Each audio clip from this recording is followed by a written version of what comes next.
Jon Jones is back after so long, and this time he's coming back to take on the heavyweight division in the form of Ciryl Gane, who is at the moment probably the best heavyweight we have on the roster. Arguably should have beaten Ngannou in that decision, and he is the number one ranked heavyweight in the world right now. And Jon Jones and him are fighting for that vacant world title. It's a massive matchup. People are really excited about it. But I think that Ciryl Gane's going to beat Jon Jones and ruin his comeback parade that everyone seems to be talking about. People are talking about this matchup and they're saying Jon Jones is coming back and he's going to pick up right where he left off and take that heavyweight belt, beat Stipe, then beat a few more contenders afterwards. And I'm thinking to myself, I don't know about that. I'm not too sure about that one, okay? I think that Ciryl Gane's going to go out there and upset the party and ruin everything for the UFC, and ruin everything for Jon Jones, but also the UFC, because let's face it, Jon Jones is the much bigger name. Let's also face it, they don't want the guy who lost to Francis Ngannou to get the belt back and become the champion of the heavyweight division. They'd rather Jon Jones come in and make it look easier than Ngannou did, and then they can say that they still have the baddest man on the planet in Jon Jones as their heavyweight world champion. I just think Ciryl Gane's got this one in the bag. This ain't no 75-inch reach light heavyweight. This is Ciryl Gane, 6'4", big dude. Different type of muscled up dude than Jon Jones as well. I know a lot of people have been talking about, well, Jon Jones has taken the move up to heavyweight really seriously, and he's put on some real good, solid muscle. I've been hearing people talk about that as well. And I just saw Jon Jones in the pool on the last episode of Embedded episode 2. He's got a pot belly on him. I'm not seeing the big shredded monster at heavyweight. Ciryl Gane is that big shredded monster out there. He's the athlete. He is the natural heavyweight. And I know that he's still going to have a reach disadvantage compared to Jon Jones, because Jon Jones's arms are unfairly long. Let's be real. I believe he has an 84.5-inch reach and Ciryl Gane has an 81-inch reach. But this ain't no 75, 76, 77, 78-inch reach light heavyweight that we're dealing with here. This is Ciryl Gane, and I've seen people with much shorter reach than him, and much less of a frame than him, and much less striking skill than him, be able to put work on Jon Jones in his last 2 fights that we saw him in. And that's what I'm going off of here, because I'm also not buying the idea that Jon Jones was bored in those fights. And I'm going to make a video about this tomorrow, because I'm hearing all of these experts talk about the fact that Jon Jones let Dominic Reyes take him to a decision. He could have finished Dominic Reyes if he wanted to. Oh, he didn't want to? Really? He watched himself arguably lose 3 rounds and then just said, no, I'll gamble a decision. I don't want to finish him. Is that what we're really saying right now? Oh, Jon Jones was just bored defending his belt with all of his legacy on the line. How convenient that Jon Jones is always so bored every time that he has a bad performance. I think it's such a tacky, lame reason to give as to why Jon Jones in his last few fights has looked so beatable for a guy like Ciryl Gane. I think Ciryl Gane's going to beat him. I really do now. I do understand that there's the grappling element of this. And that's the big question. And that's the concern that I have with my pick of Ciryl Gane. Because I did watch him get taken down by Francis Ngannou. But you know he's been working on that since then. And you know he wasn't working on that in the build-up to the Ngannou fight either. Because he was not expecting Ngannou to go out there and take him down. And not to mention, Gane is so strong in the clinch. He's so strong. He's been with heavyweights in the clinch. I know Jon Jones is a strong dude. I'm sure he is. So are these other heavyweights. And in the early rounds of that Ngannou fight, Gane was pushing him against the cage, in the clinch with him. And now I don't think he's going to be doing that against Jon Jones, but early on in the fight, he's very, very strong in the clinch. So I don't see Jon Jones getting this takedown in the first or second round and just dominating Ciryl Gane. I think if he wants to get the takedown, he's going to have to earn it over a couple of rounds and then get it in round 4 or round 5 and end up on top. And Gane's a little bit tired and Jon Jones starts going to work and gets what he needs and lands the big ground and pound shots, maybe gets a submission instead. Who knows? I don't see it happening early. And if it doesn't happen early and Gane's allowed to strike with Jon Jones on the feet for the first few rounds of this fight, I'm seeing massive body kicks. You hear them. Bang. That's what you're going to be hearing. Slap of a body kick right across the torso of Jon Jones. Oh, that pot belly that we just saw in the last episode of Embedded. All of that working out he's been doing. You know what I mean? Not an ab in sight at heavyweight, as far as I'm seeing right now. Looks like all of his weight's gone to his arse and his stomach, in all honesty. And Ciryl Gane is a wedge of a man. Traps ahoy. You know what I mean? Traps ahoy. Chest popping. Shoulders are there. You know what I mean? I think he's such a strong unit of a guy in that division. I think he's going to be tagging Jones with kicks to the legs, especially. We saw Thiago Santos have success going to the legs on Jon Jones, and he's a much shorter guy. Much, much shorter man. Used to be a middleweight. Anthony Smith used to be a middleweight. You know what I mean? These guys are not legit heavyweight framed men like Ciryl Gane. And I saw Santos have success. And Jon Jones had that man on one leg. On one leg. After, I believe, a few seconds into round 2.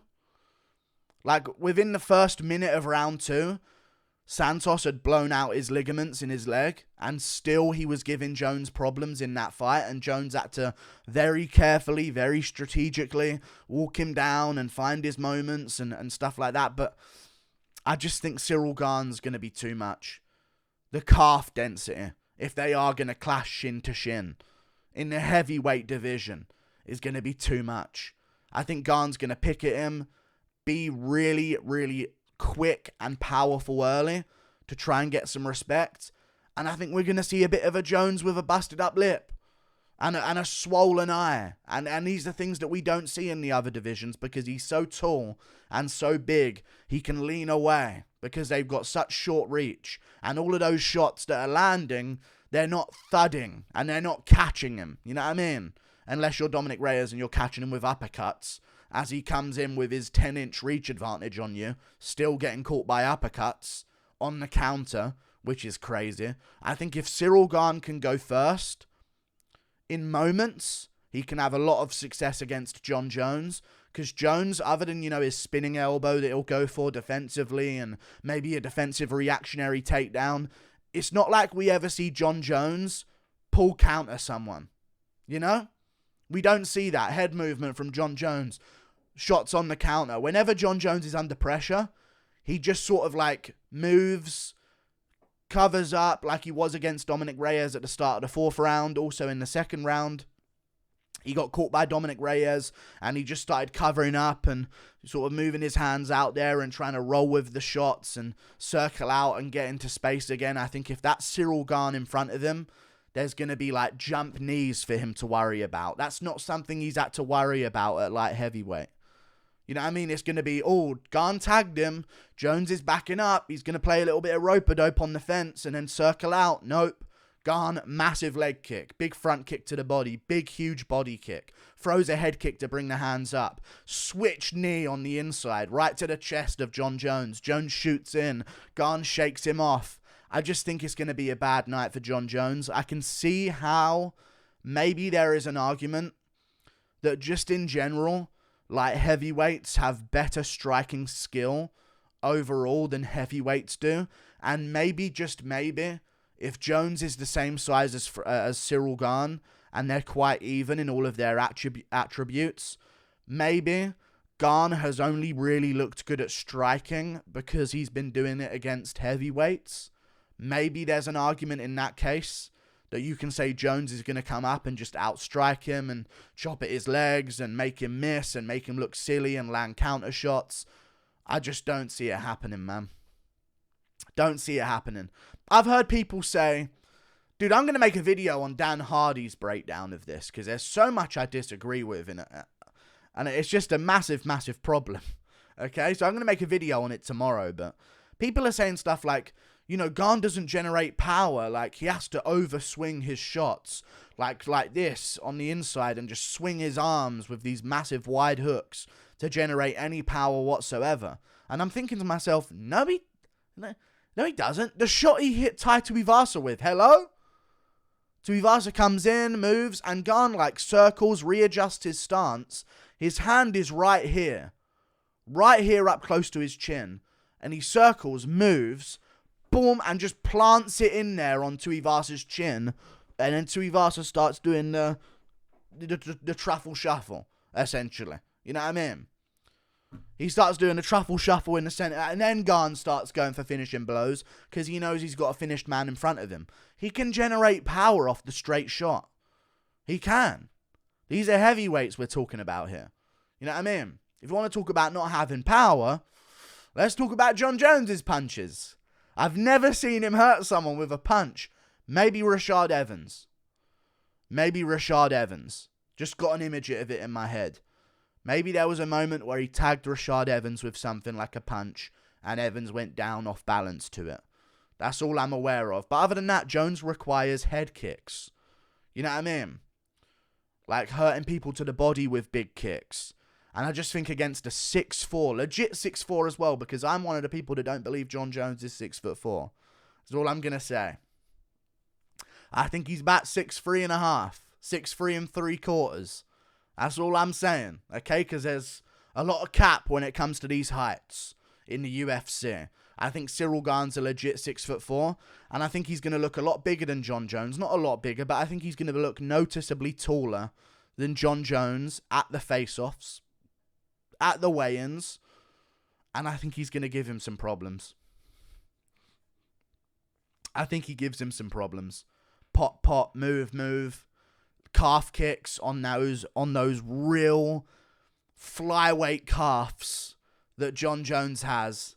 The flyweight calves that he has. Ciryl Gane just whipping the calf kick down onto those. Jones was having trouble against Thiago Santos in that way, but he checked a few of them, and Santos's leg just blew out because of it. So it's not like a random injury that Santos sustained. Jones did it to him. Fair play.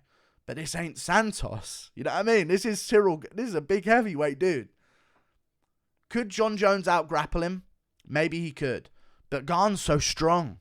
And he scrambles, and he's very scramble heavy. And when you look at the people that Jones has been able to dominate on the ground in his recent fights, Smith, I know he's called Lionheart, yeah? I'm going to insult so many people here. I know he's called Lionheart, yeah? But he literally just curled up and accepted a punishment in that fight. I do not see Ciryl Gane having that happen to him in this.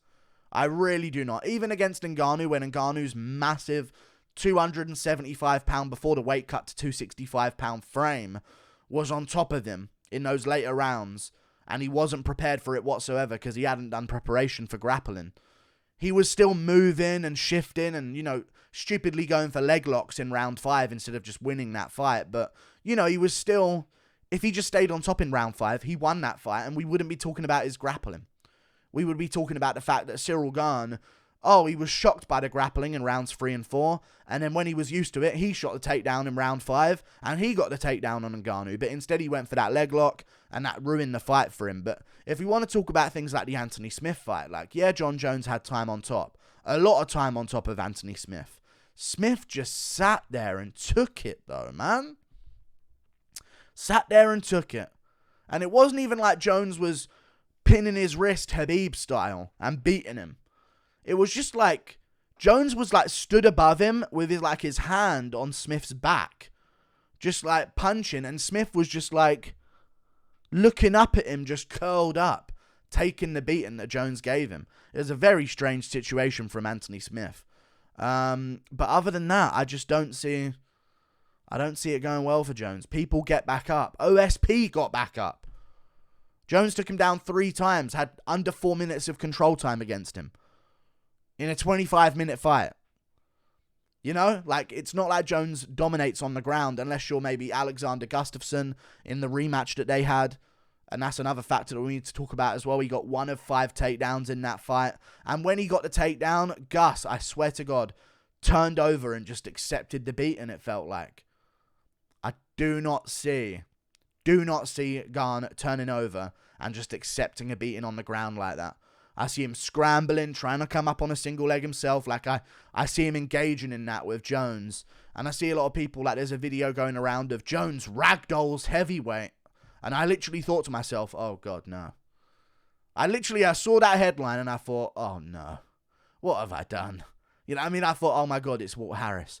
Oh, my God, he's going to be suplexing him. He swept him once in like a 3-second clip. Well done. Well done. Amazing work. Wow. How did he do it? Walt Harris? Wait, you're telling me Walt Harris got taken down? No way. Absolutely crazy. Like, for a second when I saw that headline, Ragdolls Walt Harris, I was thinking, don't be suplexing him for 5 minutes straight. Please don't, because that tells me what he's preparing, and he's going to do it against Ciryl Gane. But I was like, oh, he swept him once with a running Muay Thai sweep whilst he was off balance in a 3-second clip. And I'm like, okay, whatever. Yeah, I've got to go with Ciryl Gane here. I've got to trust in what I'm sensing here. Jones has been out for so long as well. People are talking about, oh, when Jones has a layoff, he actually comes back and does good. And I'm like, no. This isn't the same type of layoff that we're talking about here. When Jones has a layoff, he fights DC in 2017 July and then comes back in December 2018. That's just over a year, or a year and a half, year and 5 months, whatever you want to call it. You know what I mean? That's a little bit of time off for Jon Jones. And then you see him in his other bit of time off before he came back against OSP. He was out from January 2015, where he beat DC in the first fight. And then he came back in April 2016. So that's a year and 3 months. This is like 3 years off for Jon Jones. And he's not taking time off from before his prime to come back into his prime.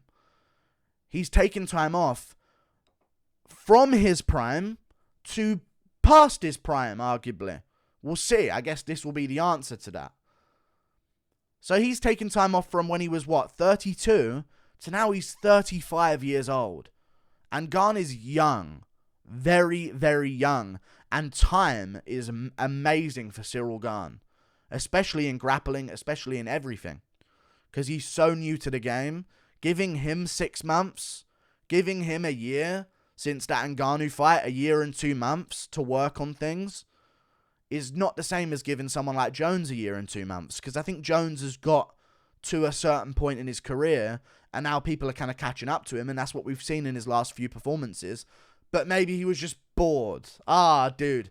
You know why I want to do this and why I want to be correct about this so badly? Because I feel like, and I'll end it on this, the Jon Jones argument is with an insurance policy so that if they're wrong, they can say, he just didn't train hard then. That's what it is. And that's why I think I'm right on this. Because everyone arguing Jon Jones wins is either talking about something that happened in 2010, okay, with Jon Jones. You know? Oh, but did you see him in 2012? Okay, well, yeah, we're 2 decades past that. You know what I mean? Well, a decade past that. Not quite 2. But we're a decade past that now, alright? We can stop talking about that moment, alright? That was before McGregor Aldo. You know what I mean? Like, let's get with the times a little bit here. It's 2023. Okay? And then they're also saying, like, you know, if Jones actually shows up and wants to win, he wins. Like, you can't do that. You can't just do that. You don't have any reason for why he wins this. He just didn't want to win all those other times he showed that he can be beaten by Gane. If he wants to win, he'll win. When did he want to win? Oh, when he was fighting Shogun, of course. Yeah. Back in, over a decade ago, when he was fighting Shogun. If he's the same guy back then, he ain't. And he hasn't been for a long time. I don't get it. Like and subscribe. Thank you for watching. Toodle Pip. I'll see you later. Goodbye. Ciryl Gane pieces up Jon Jones. Decision, I reckon. 49-46. Goodbye.